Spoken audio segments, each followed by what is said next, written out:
Canada में आए बड़े बदलाव। जी हाँ, कॉलेज आप नहीं चेंज कर पाएँगे वीज़ा लगने के बाद। जी हाँ, इस वीडियो को ध्यान से देखिए जी और समझिए कि क्या-क्या रिperकशंस हो सकते हैं आपके वीज़ा लगने के बाद।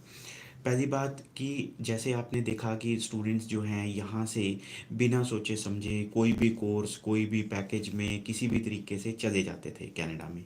तो उनको ये होता था कि वहाँ जाके हम कोर्स चेंज कर देंगे, लोकेशन चेंज कर देंगे, भी बस एक बारी कनाडा की एंट्री हो जाए हमारी किसी तरीके से।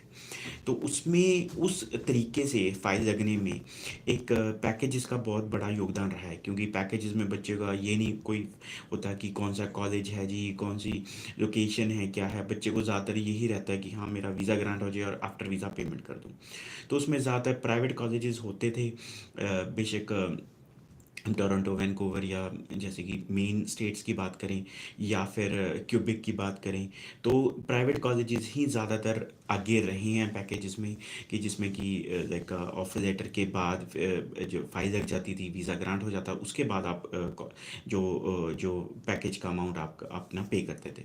तो उसमें तब तक ये काम चल रहा था कि बच्चा चलो जी टोरंटो जाना चाहता है, टोरंटो चला गया, या क्यूबिक जाना चाहता है, क्यूबिक चला गया। उसको ये है कि चलो अब 7-6 महीने की जितने की फ़ीस भरी हुई है उतना टाइम निकाल लूँ और उसके बाद में अपना किसी अपनी लोकेशन में, जैसे कि क्यूबिक से अगर टोरंटो वैंकूवर जाना है वो भी पॉसिबल था, और सारी चीज़ें पॉसिबल थी कि बच्चा जाके ऑन शोर में कोर्स चेंज कर सकता था, कॉलेज यूनिवर्सिटी लोकेशन चेंज कर सकता था।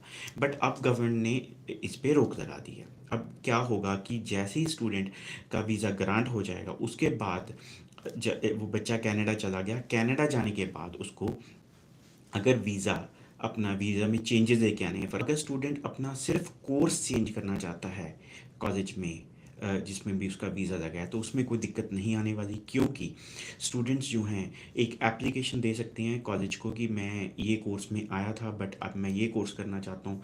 अगर वो बच्चा उस कोर्स के लिए एलिजिबल है, नए कोर्स के लिए एलिजिबल है, तो उसको कोई दिक्कत नहीं आएगी।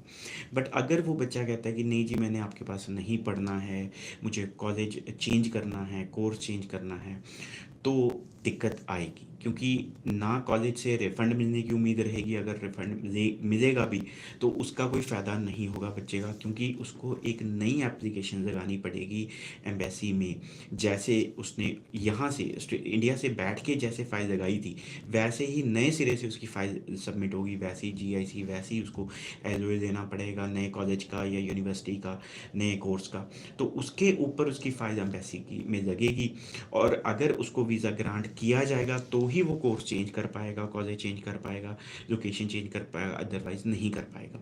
तो ज़्यादा वो बच्चे जो पैकेजेस में जाते थे या प्राइवेट कॉलेज में जाते थे, उनको दिक्कत आने वाली है अब इस रूल से, क्योंकि काफ़ी कॉलेजेस क्यूबिक के भी ऐसे थे कि जी आप वीज़ा हमसे ले लो, उसके बाद आप चेंज कर देना जी, आप क्यूबिक में रहना चाहते हो क्यूबिक रह लेना, अगर टोरंटो वैंकूवर चेंज करना चाहते हैं तो वही जीआईसी में आप आगे चेंज कर जाओगे, क्योंकि दोबारा वीज़ा की तो आपको ज़रूरत है नहीं, सिर्फ लोकेशन चेंज करनी है, जाते सारा आप अपनी लोकेशन चेंज कर देना। बट वो नहीं हो पाएगा।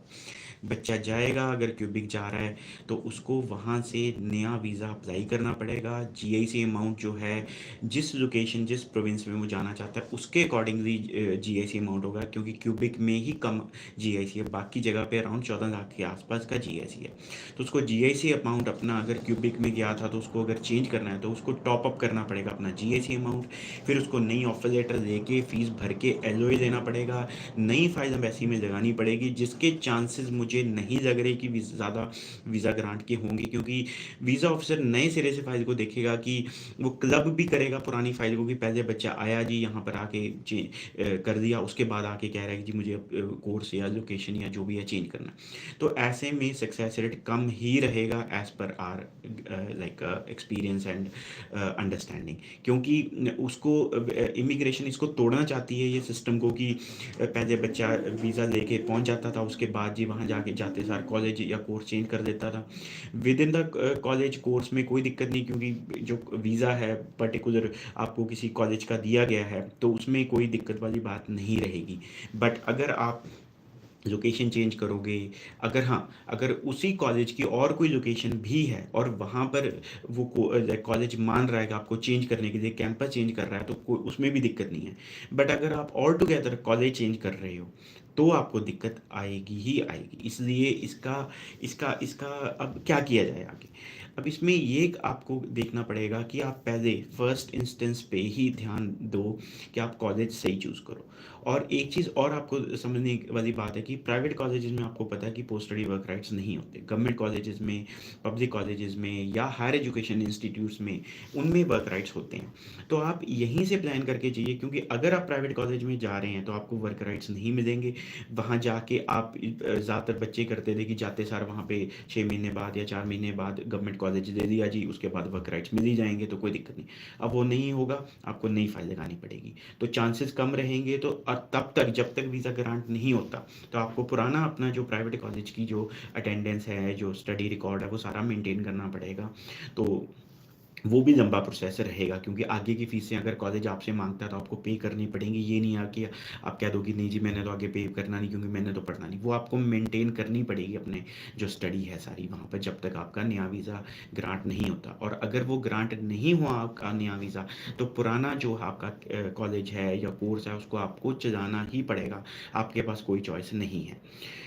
फिर ये प्रॉब्लम है अब इसमें कि अब आपको यहीं से चूज़ करना पड़ेगा कि government college with work rights और लोकेशन जो है, इंडिया से रहते रहते ही आपको चूज़ करनी पड़ेगी। तो आपको, अगर आप कम बजट में जाना चाहते हैं, तो अगर क्यूबिक भी आपकी ऑप्शन है, तो क्यूबिक में गवर्नमेंट कॉलेजेस काफ़ी हैं, फीस स्ट्रक्चर ज़्यादा नहीं है। अराउंड आप सोच के चलिए कि 7 साढ़े 7 लाख से शुरू हो जाता है, जिसमें कि आपको फ़ीस गवर्नमेंट कॉलेज की जो पहले पे करनी होती है, अगर पैकेज में करना चाहते हैं उसकी भी कुछ ऑप्शंस मिल जाती हैं गवर्नमेंट कॉलेजेस में, क्यूबिक में। और अगर आपके बजट का ज़्यादा इशू नहीं है, आप जीआईसी अमाउंट 14 लाख के आसपास पे कर सकते हैं, तो आप ऑप्ट कर सकते हैं government colleges, public colleges, higher education colleges, जो कि किसी भी प्रोविंस में जिसमें भी आप जाना चाहते हैं, या जो भी कोर्स आप लेना चाहते हैं उसके अकॉर्डिंगली आप चूज़ कर सकते हैं। तो इसमें पैकेजेस, नॉन पैकेजेस, हर चीज़ की ऑप्शंस मिल जाती है ज़्यादातर केसेस में।